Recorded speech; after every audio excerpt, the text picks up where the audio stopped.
Hello all, welcome to Shiva Reshma vibes YouTube channel. ఈరోజు నేను మీకు ఒక మంచి నాన్ వెజ్ రెసిపీ చూపిస్తున్నాను. మా సైడ్ దీన్ని తలకాయ కూర అంటారు. ఈ తలకాయ కూరని వైట్ రైస్ ఆర్ చపాతీ లేదా వడతో తింటే చాలా సూపర్గా ఉంటుంది. నేను చెప్పినట్లు కుక్ చేయండి, ఈ కూర అదిరిపోతుంది. మేము ఈ సండే ఈ కర్రీని కుక్ చేసుకుని వడ అండ్ వైట్ రైస్తో సూపర్గా ఎంజాయ్ చేసాం. చూసారా ఈ పీస్ ఎంత జ్యూసీగా హల్వాలాగా కుక్ అయిపోయిందో. సో నేను చెప్పినట్లు కుక్ చేయండి, చాలా పర్ఫెక్ట్గా ఉంటుంది. ఇది 1 kg తలకాయ కూర. ఇందులో లెగ్స్ కూడా ఉన్నాయి. దీని క్లీనింగ్ ప్రాసెస్ చూసేద్దాం. తలకాయని కాలుస్తారు కాబట్టి మ్యాక్సిమం దాని పైన ఉన్న హెయిర్ అంతా పోతుంది. బట్ అదంతా పైన నల్లగా తయారవుతుంది కాబట్టి ఇలా మనం మీట్లో వాటర్ యాడ్ చేసేసుకుని చాక్తో నీట్గా ప్రతి పీస్ని గీరేయాలి. అలా గీరేస్తూ ఉన్నప్పుడు మనకి బ్లాక్గా ఒకటి వస్తుంది. అదంతా పోతేనే కూర టేస్టీగా ఉంటుంది. చూసారా, నేను ప్రతి పీస్ని ఇలా గీరేస్తూ పక్కన బౌల్లో వేసుకుంటున్నాను. మీరు ఇప్పుడు క్లియర్గా చాక్ని అబ్జర్వ్ చేయండి, బ్లాక్గా వస్తుంది చాక్ని. సో అలా గీరేస్తూ అలా బ్లాక్గా వచ్చేదంతా క్లీన్ చేసేసుకోవాలి. ఈ మీట్ క్లీనింగ్ ప్రాసెస్ కొంచెం కష్టమే, బట్ ఓపిక్గా చేసుకుంటేనే కర్రీ టేస్టీగా ఉంటుంది. ఈ పీస్ చూసారా, ఇదైతే చెవి పార్ట్. అది ఎంత క్లీన్ చేసినా దాని మీద హెయిర్ అయితే పోదు. అందుకే నేనైతే కట్ చేసేస్తా, లేదంటే ఆ పీస్ అయినా పడేస్తా, లేకుంటే కర్రీ కూడా చేదు వచ్చేస్తుంది అంటారు మా అత్తయ్య. సో అదైతే నేను వేయను. లేదా ఇలా కట్ చేసి కొంచెం పార్ట్ మాత్రం వేస్తాను, ఆ హెయిర్ అంతా పోయేలా ఉంచి. చూసారా, ఒక పీస్లో సైడ్కి ఇలా హెయిర్ ఉంది. సో నేను దీన్ని కూడా కట్ చేసేసుకుంటాను. నేను చెప్పినట్లుగా అన్ని పీసెస్ని గీరేసాను. అండ్ ఇవేమో వేస్ట్. సో ఇవి కర్రీలో వేయను, పడేస్తాను. వీటిల్లో లైట్గా హెయిర్ లేదా ఆ బ్లాకిష్ అదంతా ఉంటే పడేసాను. గీరేసాక ఇంకా వాటర్లో వీటిని ఒక 4 times ఇంకా క్లీన్ చేసుకుంటాను. ఎన్ని టైమ్స్ అనేది కాదు, ఇలా రెడ్గా ఉన్న వాటర్ మనకి వైట్గా అయిపోవాలి. అలా వచ్చేంత వరకు క్లీన్ చేసుకోవాలి. అప్పుడే కర్రీ నీసు వాసన రాకుండా ఉంటుంది.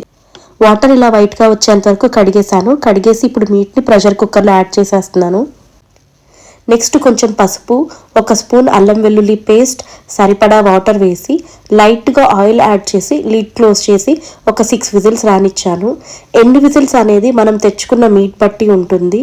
అండ్ ఆల్సో మన ప్రెషర్ కుక్కర్ బట్టి కూడా ఉంటుంది. తెచ్చుకున్న మీట్ ముదురుదా లేదా అనే దాన్ని బట్టి మనం విజిల్స్ రానిచ్చుకోవాలి. నేనైతే ఒక 6 విజిల్స్ రానిచ్చాను. మీట్ పర్ఫెక్ట్గా కుక్ అయిపోయింది. నెక్స్ట్ కుకింగ్ ప్రాసెస్ చూసేద్దాం. ఫస్ట్ స్టవ్ మీద ఒక బౌల్ ప్లేస్ చేసి స్టవ్ ఆన్ చేసుకుని హీట్ అవ్వగానే ఆయిల్ వేసుకోవాలి. ఆయిల్ హీట్ అవ్వగానే ఒక బే లీఫ్, కొంచెం దాల్చిన చెక్క, ఒక 4 లవంగం, కొన్ని మిరియాలు, ఒక 10 ఉంటాయి, అవి వేసి అవి వేగనివ్వాలి. నెక్స్ట్ కట్ చేసి పెట్టుకున్న 4 పచ్చిమిర్చి, ఒక బిగ్ సైజ్ ఆనియన్ వేసేసి బాగా కలుపుతూ ఉండాలి. సో ఇది చూసారా, ఇదే మనం బాయిల్ చేసి పెట్టుకున్న మీట్. బాగా కుక్ అయిపోయింది ఇది. నెక్స్ట్ ఒక 2 స్పూన్స్ సాల్ట్ కూడా యాడ్ చేసి ఈ ఆనియన్ అనేది దోరగా వేగేంత వరకు కలుపుతూ ఉండాలి. నెక్స్ట్ ఆనియన్ ఇలా వేగాక ఒక 3 స్పూన్స్ ఆనియన్ ఇలా నేను రెడీగా నానబెట్టుకున్న ఒక 20 grams గసగసాలతో కలిపి గ్రైండ్ చేస్తాను. ఒట్టి గసగసాలు మిక్సీలో నలగవు కాబట్టి నేను ఇలా చేస్తాను. టేస్ట్ బాగుంది కాబట్టి ఇదే కంటిన్యూ చేసేస్తున్నాను. నెక్స్ట్ ఇంకా మిగిలిన ఆనియన్లో ఇంకో 2 స్పూన్స్ అల్లం వెల్లుల్లి పేస్ట్ వేసి పచ్చివాసన పోయేంత వరకు వేగనివ్వాలి. ఇది వేగంగానే ఆల్రెడీ బాయిల్ చేసి పెట్టుకున్న తలకాయ కూరని ఇందులో వేసేస్తాను. నెక్స్ట్ ఒక 2 స్పూన్స్ కారం, 1 స్పూన్ గరం మసాలా వేసి ముక్కలు మురిగేంత వరకు వాటర్ వేసి కూర బాగా కలపడలాడాగా మూత పెట్టేసి స్టవ్ మీడియంలో పెట్టేసుకోవాలి. ఇంకా కర్రీ బాగా కుక్ అవుతూ ఉంటుంది. ఇది చూసారా, నేను గసగసాలు విత్ ఫ్రై ఆనియన్ ఇలా మెత్తగా గ్రైండ్ చేసి పెట్టుకున్నాను.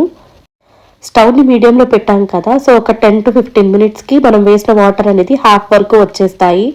సో అలా కూరలో వాటర్ సగం వరకు వచ్చాక ఇంకా మనం ఇలా గసగసాలు పేస్ట్ వేసి 1 స్పూన్ గరం మసాలా, కొంచెం కొత్తిమీర వేసేసి బాగా కలిపి మూత పెట్టేయాలి.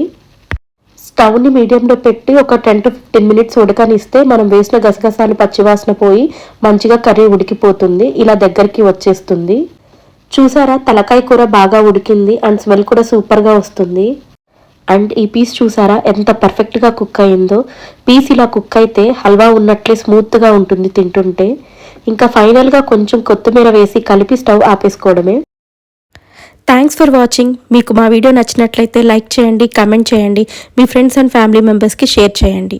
Please subscribe to Shiva Reshma vibes YouTube channel and support us.